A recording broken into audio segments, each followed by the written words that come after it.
Hey guys, so this is kind of similar to the other few Disney solo trip videos I've made so far, but basically I just want to tell you a little bit about my first solo Disney trip because I've had two so far, which isn't a crazy amount, but each time I went, I made them. They were pretty long trips, so they were good.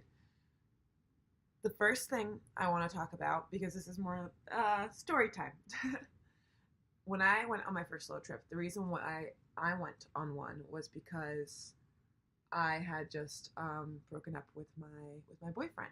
Actually, we broke up and we had plans for a Disney trip, and I got so upset. And one of the main reasons why I was upset, this was of course like weeks later, so it wasn't like immediately I broke up and I was upset about Disney.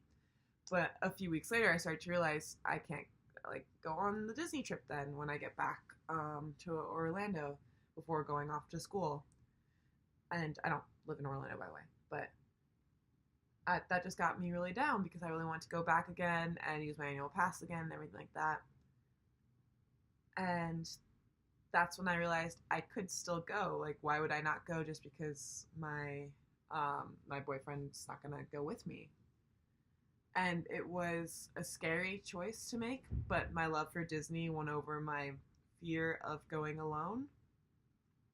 And I don't know, I'm just really glad that I went. First of all, it's very therapeutic for me at least to go to Disney after a breakup. That's what I learned. It's a very expensive option, obviously, and I'm not saying that it's by any means reasonable or feasible for any other future like mood boosters. But it worked out that way, and I'm actually really glad it did. It was really nice to just spend time with myself again and get to know myself again after having been with someone for almost a year. That being said, it was nerve wracking. It was very scary. I was definitely tempted to back out. I definitely wasn't sure of how much of a good idea it was once it was too late and it had already been booked. Um, but I eased myself into it. I didn't go crazy with the dining. I didn't do sit down except for be our guest at lunch, which didn't matter. When I ate while watching Netflix on my phone so as to not like sit alone while eating. Another option would be to bring like a book or something. Um, and I just made sure to interact with a lot of characters that I really want to do that usually when I went with friends, they wouldn't want to waste their time on characters. They would want to go on all the rides, and I prefer some, especially some characters, depending on who they are. All the ones back there. I'm going to prefer them over like going on Space Mountain for the fifth time. I'll just do Space Mountain later. But yeah.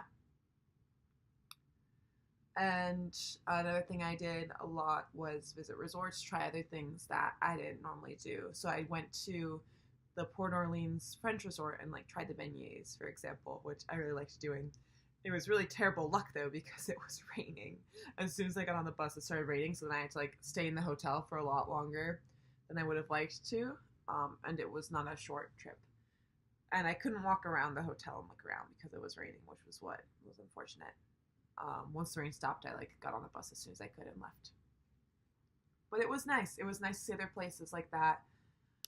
And I got to eat around, and I would do this thing where I would wake up early, go to the Magic Kingdom, watch the welcome show. Then I would go on a ride or two or meet the characters. Alice in Wonderland meets really early in the morning, which is a good one that I want to do and get first in line for and then not have to wait for again.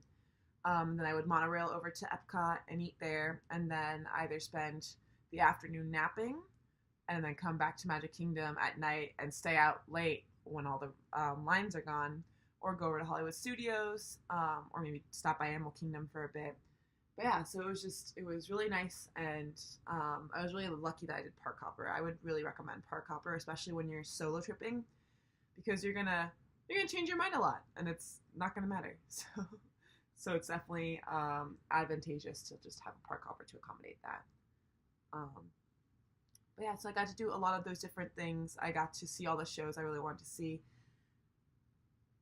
it was just a really nice emphasis on me, which is why I am such a strong advocate of solo trips, is just because I never actively planned for one. It just sort of happened, and I'm really grateful it did.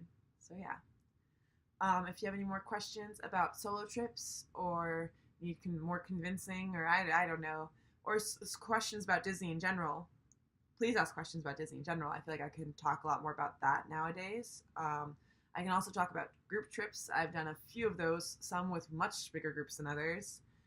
Um, so yeah, and I will be posting more Japan vlogs soon, if I haven't already by the time you've seen this. All right, bye guys.